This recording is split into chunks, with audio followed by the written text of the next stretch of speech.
A trip with the family. A warm summer's day in the backwoods on a road that leads to an unexpected turn. What lies beneath the long winding mountain road? And farms that stretch on endlessly? Take a left! Take a left! Fine. You and your stupid device. It's a GPS. Stop fighting! Don't be such a baby! Ellen, don't tease your sister. We're not fighting! Sam swung the wheel, turning the car a sharp left. Michelle rocked and turned towards Sam, ready to scream. Sam! For Christ's sake, are you trying to kill us? You said go left. You're such an asshole. Mom said a bad word. Shut up! No, you shut up! Sam hit the brakes, causing the car to swerve and stop in the middle of the road, blocking both lanes. I'll turn around. So help me God. Dad! Sam. We're going to have a fun weekend. So let's all calm down. Sam, please. We'll get hit. Please, just keep moving. Where does the GPS say to go? 5 miles north, then a right. Then what are we waiting for?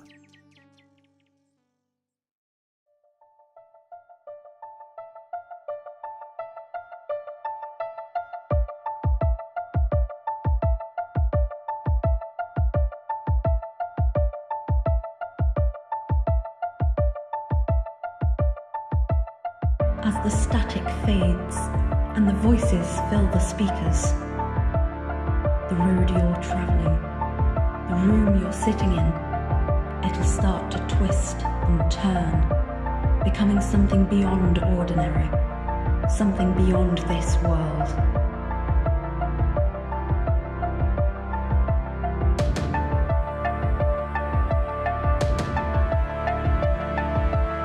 Join us as we travel beyond the stars, deep underground, or in the innermost depths of the human mind.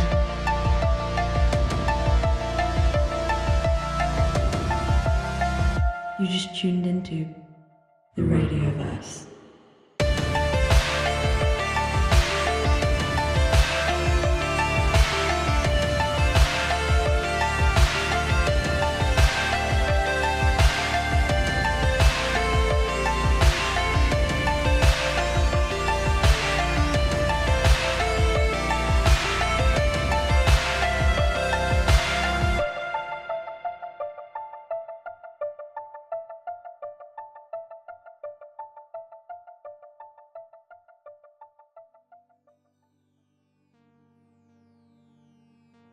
Sam started driving again, through backwoods, on a state route accompanied by forests, swamps, a world lost to nature, and an antiquated time that has no place in a modern, fast-paced cityscape. The kids pushed each other back and forth, quietly, until Sam saw them squirming and moving in the rearview mirror. What did I just say? After a few minutes of a monotonous quiet drive, Sam saw a gas station up ahead. He noticed how it stood out so singularly from the rest of the landscape. The GPS says we're here. That can't be right. I think it's acting up again. Big surprise. We should have just gotten a map. Where are you going? I'm going to ask for directions. Sam! Come back here! Michelle lowered the window, sticking her head out. Sam just waved without looking back. Nicole jumped out of the car. I'm going too. Nicole, get back in here! Michelle called out uselessly. Nicole was already right next to her father. Michelle watched them turn a corner. Let me see. Whoa, it's all weird. Alan held the phone out and turned it around, examining it from all angles. He started to zoom in and out. Alan, give that back. What are you doing? Right here. Alan zoomed out, beyond a mile, but the map wouldn't load. In fact, beyond the immediate circle of green, gray, and some blue, there was nothing but white. We must have lost service.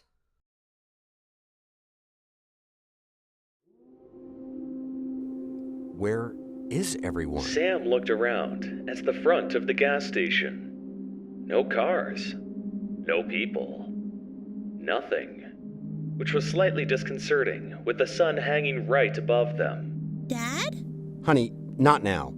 Maybe the door is open? That's ridiculous. Maybe they're out of business. Honey, get away from the door. Nicole opened the door and held it open for her father. Sam just looked around and shrugged.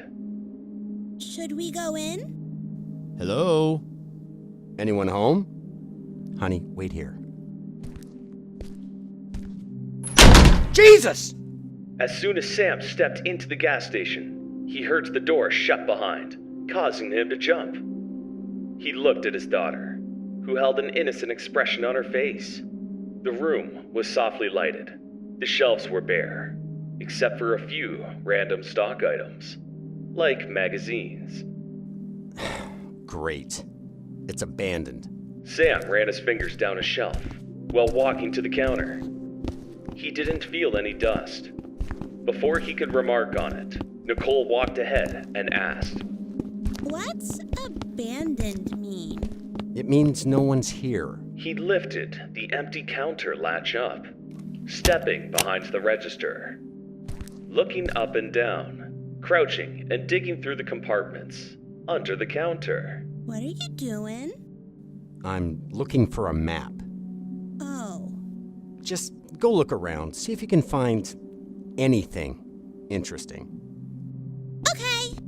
Sam checked his phone. No signal. No service. Nothing. When something big and hairy walked across his hand, he stood up and screamed. Oh! Oh! Just a spider. Shit. Sam lifted the countertop and ran across the counter. The panic he felt caught in the back of his throat. When Sam turned around, he saw Nicole standing there, innocently holding a batch of magazines. Will this help? Well, it might just make Mommy a little less crazy. Just hold on to those. Let's just get back on the road and see if Mom figured anything out.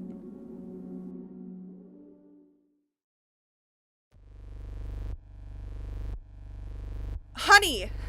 Michelle was starting to worry, and more importantly, starting to get freaked out. She hadn't seen a single soul in the last 15 minutes, including her husband and daughter. Sam came back with Nicole behind him. Is something wrong? I'm starting to wonder if we should just turn back. No one's home. We can't go home! Did you find a map? No. Let's just keep driving. Sam.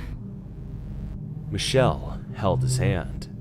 He smiled at her, trying to reassure her that everything is all right. Everything will be okay. I promise. Can I hold the map? Me too. What map? They want the phone. Honey, what are you holding? Dad said you'll be less crazy if I give you these. Nicole handed Michelle the pile of magazines. Michelle glared at Sam. Sam laughed nervously and started to drive. Come on, guys, read off the directions. Come on, don't give me that look. The car turned onto the empty country road, driving away from the gas station. The roads went through a series of hills, farms, some horses, and even some goats and cows. Each time the kids saw an animal, they announced it with fervor. Things seemed to go back to normal, Sam thought. That was until his family screamed at the top of their lungs. He swerved in reaction. His car was sideways on the crest of a hill as he turned around and screamed at his family. Don't yell like that when I'm driving! But Dad! But Dad, nothing! Dad, the map says there's nothing there. Nicole flipped the phone around. He looked at her and the phone and then back at the kids. The green ended abruptly, with white and gray stretching on for an eternity. Guys, it's just loading. Sam hung his head in defeat. When he went to start driving, his wife grabbed the wheel and screamed. Has everyone lost their goddamn mind? Look, there's nothing there. Not this again. Sam looked up and saw nothing. Just white beyond an invisible line where the road stood, and then simply stopped existing. Daddy? It can't. What the hell is going on here? The car jostled backwards as he shifted it into park. He got out of the car and walked to the edge of the hill. He stretched his hand out and swiped at the white fog. Nothing happened. It was like touching stale, cold air. Michelle ran out just as he was about to take a step towards the white. Sam! Don't! Where did everything go? Nicole asked again and again where they were. No one listened. Alan ran up to the edge. He stopped short and threw a rock as far as he could. When it arced downward and fell, the rock kept going and going for all eternity. Cool. Sam? I don't know. Come on, get in. Sam said to the kids, playing at the edge of the road. They didn't move, still transfixed, staring out towards infinity. Now! The kids scrambled to the car. He backed down the hill before anyone buckled up. What the hell are you doing? Sam spun the car around and drove as fast as he could. For Christ's sake, you're going to kill us! Dad! No talking! The car fell, deathly silent. Michelle pawed through the magazines. She started hyperventilating after she dropped the fifth one on the floor in front of her. What now? They're only partly finished. I can't hear you. Look! Michelle opened a magazine and held it out so Sam could see. The magazine stopped mid-sentence. Half the advertisements were incomplete on the page, like the printer just stopped printing. Every page after that one was blank.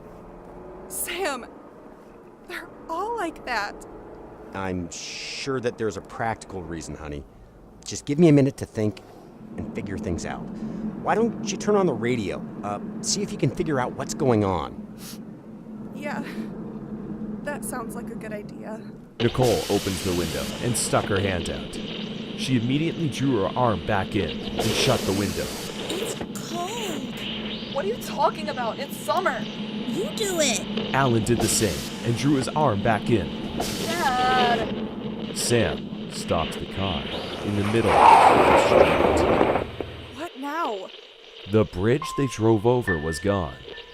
The empty, impassable white horizon was all that existed in all directions, past an invisible line.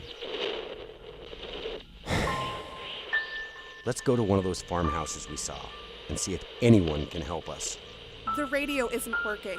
Just keep trying! Every station! Don't yell at me! I'm sorry. I'm just a little freaked out. And I'm not? It's okay. We'll get through this. Sam started driving again. No sound except the static, and the kids playing with the phone, looking at the map. Silently giggling, Sam envied them right now, how this was just another game to them. He stopped in the parking lot of a nice farmhouse. Just go play. I'll take care of this. Sam bent down and put his hands on his kid's shoulders. And don't give your mother a hard time. Alan and Nicole nodded and ran off excitedly to the flock of animals. Sam, I'm sorry. If I didn't tell you to turn left. Don't. It'll be fine. Let's just think positively. Be careful. I will. Sam walked up to the door, while Michelle followed the kids. currently playing with a cow. Hey! Get away! She ran over. Sam watched and laughed, then turned and knocked on the door. The door opened.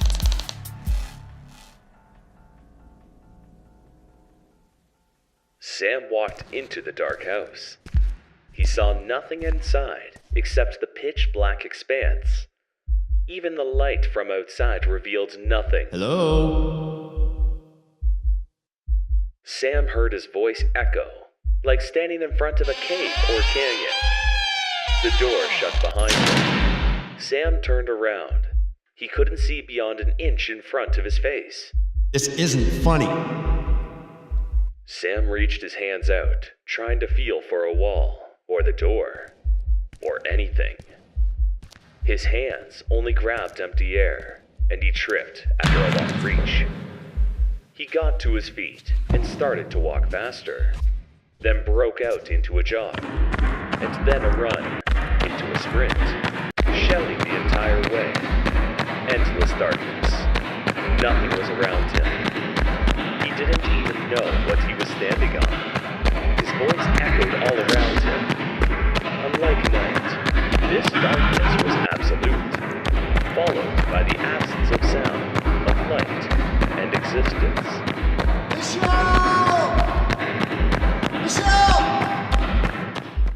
Michelle ran towards Alan and Nicole. They stopped short of the cow. The kids wouldn't approach the cow. In fact, they started to back up away from it. What's wrong? Mom? Honey, what is it? I think the cow's broken. What are you two talking about? How is the cow broken? The cow's body seemed normal, but its face, the face that was staring right at the three of them, was all wrong. The eyes were too big for its head. The mouth was open, but was still giving the impression of chewing without moving. She glanced over to the field. The cows, goats, even chickens, looked not deformed, but half-formed. Go wait in the car. Michelle didn't break eye contact with the cow as she gestured the kids to the car with her arm. But what's wrong with the cow? Just go back to the car. Help your sister. But Mom! Now, Alan! Yes, Mom. And marched off, holding Nicole's hand. Once Michelle heard the car door shut, she ran back to the farmhouse. Sam! Where the hell are you? The door was still shut. She opened it and saw nothing but the darkness. What the hell? Michelle stuck her hand into the doorway. She could barely see it, like the darkness absorbed her hand. Michelle! Keep that door open! Michelle heard Sam's call, but she couldn't see him. I can't see you! Sam saw the burst of light. It seemed so far away. He ran, not stopping. The light grew closer and closer. I'm almost there! Sam, where are you? Sam dove, landing onto the grass, just missing Michelle. Sam! What? There's nothing in there. Absolutely nothing. Let's just go back to the car. Where are the kids? They're in the car. Why? Look! Sam pointed. The car was there, but the kids weren't.